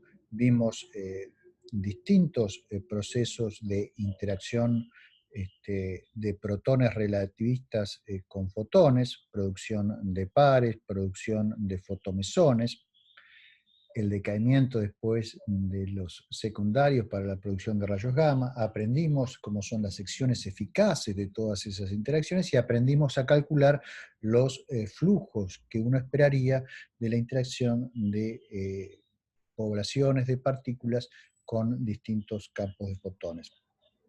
Luego pasamos a estudiar interacciones de partículas relativistas con la materia. Investigamos el Bremsstrahlung relativista, en el cual electrones relativistas interactúan con protones, y también las interacciones hadrónicas, protones con protones. Vimos cómo se generan poblaciones de secundarios que decaen y nos dan rayos gamma, pares, etc. Luego vimos cuáles son los procesos que pueden absorber la radiación que es generada por todos esos mecanismos. Entonces vimos la aniquilación de fotones en distintos tipos de campos radiativos y estudiamos también la interacción de fotones con la materia. Eso nos dejó en el umbral de estudiar cómo se puede crear detectores de rayos gamma de acuerdo a los distintos procesos de interacción con la materia. Entonces vimos las distintas tecnologías que se aplican para la detección de esta radiación. ¿Sí? Vimos que en un extremo del espectro se utiliza centelladores, porque lo que domina es el efecto fotoeléctrico. Luego en rango medio de energías se utiliza el efecto Compton, por lo tanto se usan telescopios Compton, y a altas energías se usa la conversión del rayo gamma en pares electrón-positrón y la medición indirecta de las características del gamma a través de los secundarios. A energías más altas, si queremos estudiar los gamma, los estudiamos por los resultados de la interacción de los mismos con la atmósfera o con tanques de agua, por ejemplo, y lo que estudiamos en ese caso es la radiación Cherenkov que se produce. No nos detuvimos en los rayos gamma solamente, sino que también investigamos cómo detectar rayos cósmicos y cómo detectar neutrinos y también ondas gravitacionales. Todo eso nos dio un panorama de la moderna astronomía multilongitud de onda y multipartícula que actualmente se está utilizando para entender la naturaleza de las fuentes astrofísicas. Después discutimos precisamente fuentes astrofísicas y traté de darles un pantallazo de nuestro conocimiento actual de esas fuentes y de algunas líneas de investigación que están abiertas, ¿sí? Obviamente puse énfasis en aquellas en las cuales yo trabajo, porque son aquellas de las cuales puedo hablar con más autoridad, pero creo que en general cubrimos prácticamente todas las líneas de investigación que hay en estos temas. Terminamos hablando del universo en su conjunto y de cómo nuestro conocimiento de los fenómenos astrofísicos puede ayudarnos a entender la naturaleza, la evolución y en última instancia el destino de nuestro universo, y en eso es que terminamos hoy, con lo cual termina la materia y llegamos al final. Entonces, antes de dejar lugar a las preguntas finales que puedan tener sobre los temas de hoy o sobre los temas, algún otro tema que les quede pendiente del curso, lo que me queda es darles las gracias por haberme seguido, los 9 u 8 de ustedes que siguieron desde los 30 y pico que éramos al principio hasta el final, son 8. Les agradezco mucho la paciencia que me han tenido y espero que el curso les haya sido útil. También quiero desearles suerte para los exámenes que van a seguir, tanto los parciales como para los que después defiendan un tema o presenten una monografía en los trabajos que encaren. Lo que más espero es que el curso les haya resultado, digamos, útil en el sentido de que les haya abierto una mirada a un área del universo que quizás antes no habían observado con detenimiento, y si, digamos, algo queda de esto, espero que sea entusiasmo, espero haber mostrado que hay cosas muy interesantes para aprender en esta área de investigación, que realmente hay cosas fascinantes que van a venir en en los próximos años. Tenemos a nuestra disposición herramientas extraordinarias para entender un universo que hace 10 años, 20 años no sabíamos que era tan complejo como hoy lo vemos. Entonces, si algo queda de todo esto, espero que sea entusiasmo por el tema. Así que bueno, gracias y respondo las preguntas que tengan antes de terminar.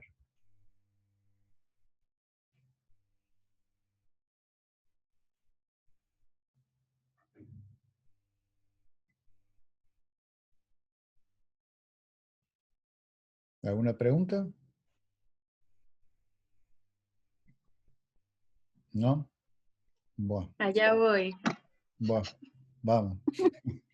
Bueno, no te rías. Primero que todo, agradezco mucho esta oportunidad, realmente. No me voy a cansar de agradecerlo. Sí, ha sido sumamente productivo y claro que entusiasma. Así que eso cumplido 1000%. Eh, y yendo a las preguntas de lo último que hablaste sobre la radiación de fondo en gamma, en los gráficos no me quedó claro,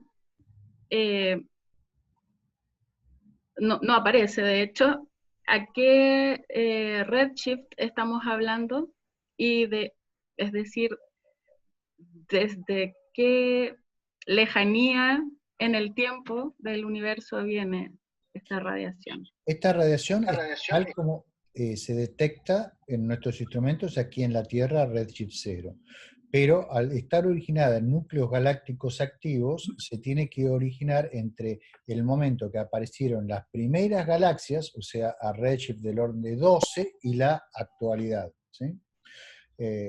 Entonces, estamos viendo la superposición de radiación a lo largo de toda esa, de todo ese fragmento de la historia del universo. El grueso digamos, de la radiación que no resuelta proviene de alto redshift, digamos, redshift entre quizás 6 y 12. Ok. Pero también, según veo, existe más nociones de dónde viene que los rayos cósmicos, por ejemplo. ¿Sí? Sabemos que, digamos, lo que está produciendo esta radiación gamma prácticamente sin duda son núcleos galácticos activos, por el espectro, ¿no?, que tiene, y porque podemos comparar con el espectro de rayos gamma de galaxias que sí podemos resolver. El problema con los rayos cósmicos es que no podemos identificar todavía las fuentes de rayos cósmicos y resolver objetos individuales, porque a diferencia de los rayos gamma, los rayos cósmicos no mantienen la dirección a la fuente en la cual pudieron ser producidos. Son afectados por los campos magnéticos intergalácticos y galácticos.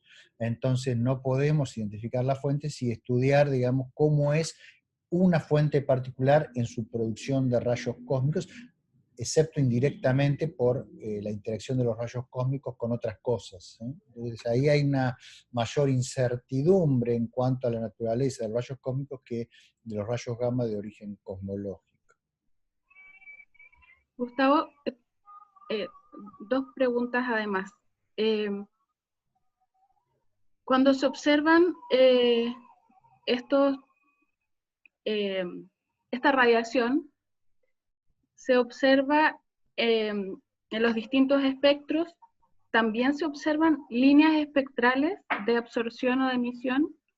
En rayos gamma no, ¿sí? O sea, no a escala cósmica. Ahora, en rayos gamma, en nuestra galaxia sí hay líneas de emisión de rayos gamma que están asociadas a ciertos elementos, por ejemplo, que son sintetizados en las estrellas y que decaen muy rápidamente, produciendo, por ejemplo, líneas a energías de mega electronvolt. Satélite Integral, por ejemplo, ha detectado líneas de titanio 44, ¿sí?, que es un elemento que tiene una vida media de 90 años y que ha sido generado, por ejemplo, en explosiones de supernova muy, muy recientes como Vela Junior, que es una explosión de supernova que probablemente ocurrió hace 900 años. Entonces ahí aún hay suficiente cantidad de este elemento que no ha decaído, que está decayendo actualmente, produciendo esa línea es detectable, ¿sí? En general, líneas espectrales en rayos gamma se producen por decaimientos nucleares.